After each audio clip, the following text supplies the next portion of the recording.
Okay, Richmond Park by-election. Sarah Olney, the one who won it for the Liberal Democrats and is a Remain campaigner to this day. She won it because her campaign was about remaining in the EU, which I find very, very, very interesting. She was against basically Zach Goldsmith, who was ex-Conservatives. He ran as an independent because he stood down from the Conservative Party. Anyway, let's talk about Richmond Park and the sort of area, the average house prices. Just out of interest, I was just interested. Your average flat sells for 497,000. Your terrace properties average price is 845,000, and semi-detached are over £1 million. So it's quite a well-to-do area, I would say, wouldn't you? It's right near the River Thames, beautiful area. If you're a tourist and you ever get a chance, please go down there because it is absolutely gorgeous. Low crime rate, hardly any immigration, funny enough.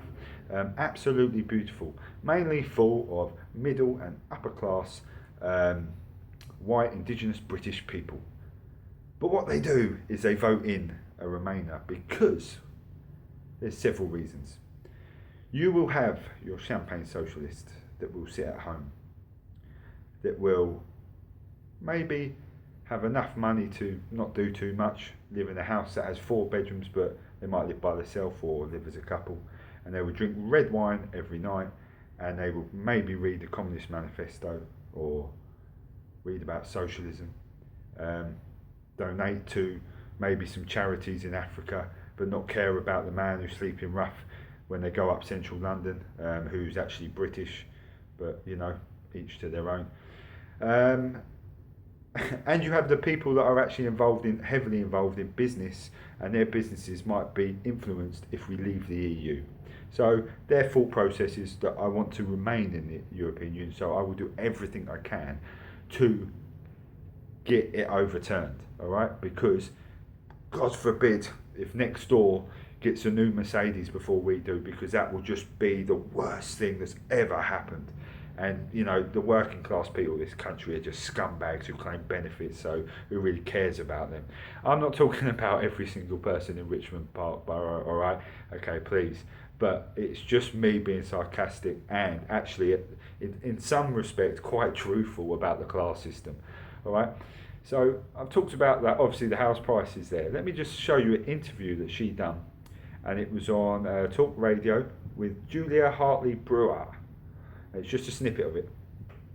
Well, in the referendum, it wasn't clear what people were voting for when they voted leave. There wasn't a clear manifesto set up. There wasn't a clear manifesto set up for the terms of the. We voted for a departure, but not a destination.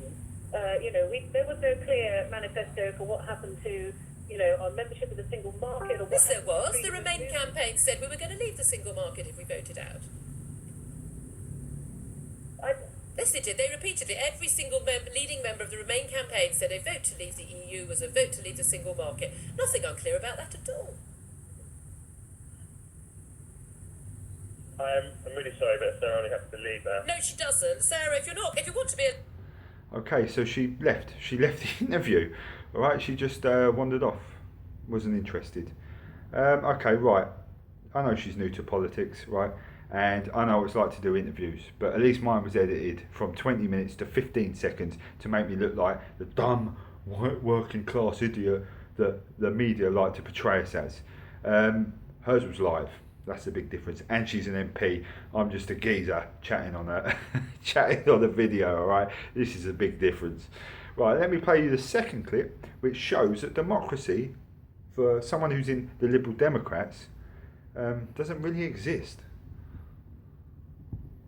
And when it comes, as you take your seat in the House of Commons, you will be there when Article 50 comes up for a vote in the Commons, as it probably will at some stage. How will you vote? Well, I've always said throughout the campaign that when Article 50 comes before Parliament, I will vote against invoking Article 50. And why will you do well that? within her right. Well, because that's been a central plank of my campaign here, and now I've been given a very clear mandate from the people of Richmond Park and North Kingston that that's what they would like me to do. Despite the fact that the country overall voted to leave the EU, you will vote to stop the mechanism which allows that to happen.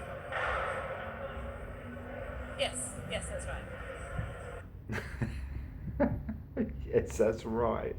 So everyone in Richmond Park, right, that's fine, all right, but the 52% of the country that voted to leave, I'm not bothered about you. Basically, that's what she's saying there. She's well within her right and in the law of what's going on, thanks to our little friend Gina Miller, who's probably backed by millionaires as Branson and people like that to actually get this all overturned, and so we don't leave the EU, so they can make a couple of extra million a year.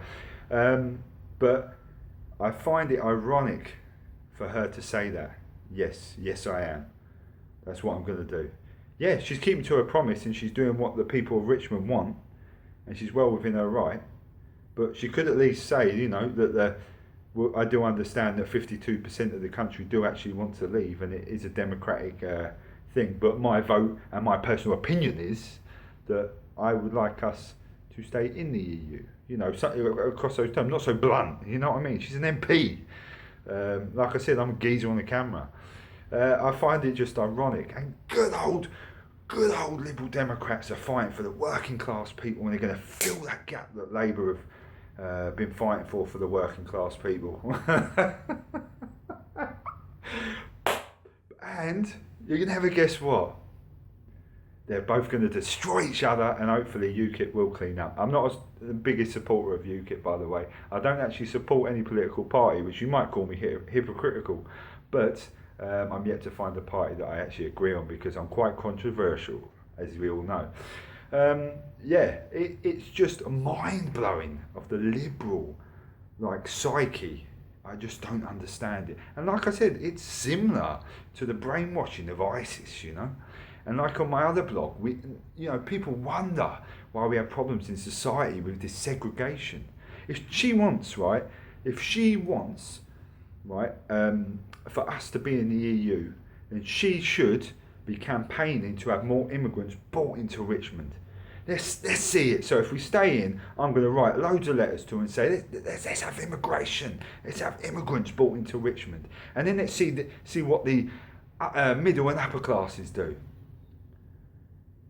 When they've got mad, crazy Somalian geezers running around. Now, then tell me what you're going to do and how you feel. Because that's how us working class people feel. All right? Because in areas we are minorities, you understand? And all you're worrying about is whether you're going to get that new Mercedes before my next door neighbour does. Please have some respect for working class people. We are not all on benefits. We are not all scumbags. We are the hard backbone of this fucking country, and it pisses me off, excuse the swearing, when I see these liberal shitbags, right, that do this kind of tactics to try and override our views, our opinions. It drives me insane. Do you know that? And that's what you want to do. And on to that, quickly, before this ends, moves me on to another thing. You people that love to slag me off but have no profile picture, have no friends, have none of this, have none of that. I have a database over 6 months and I've got your addresses. That's all I'm going to say. Lucky I'm in a foreign country, innit? But with the internet we can send it either way, eh? Thank you for doing that, because that was my experiment for 6 months and I loved every minute of it. That's why I've been so controversial. But that is me actually anyway. Apart from that, I'm pretty chilled out. Again, I will put the links up and down. Okay? Please look into them. Make your own opinion. Democracy is democracy. She was voted in, and that is fair enough. All I do is highlight my opinion. Take it or leave it or delete it. That's completely up to you. Love you all, and love the people that do support me and the people that give me good criticism, not insulting criticism. Because guess what? I'm not racist. My daughter is mixed race and I love her to bits. So, shh. I'll leave you with that one. Bye bye.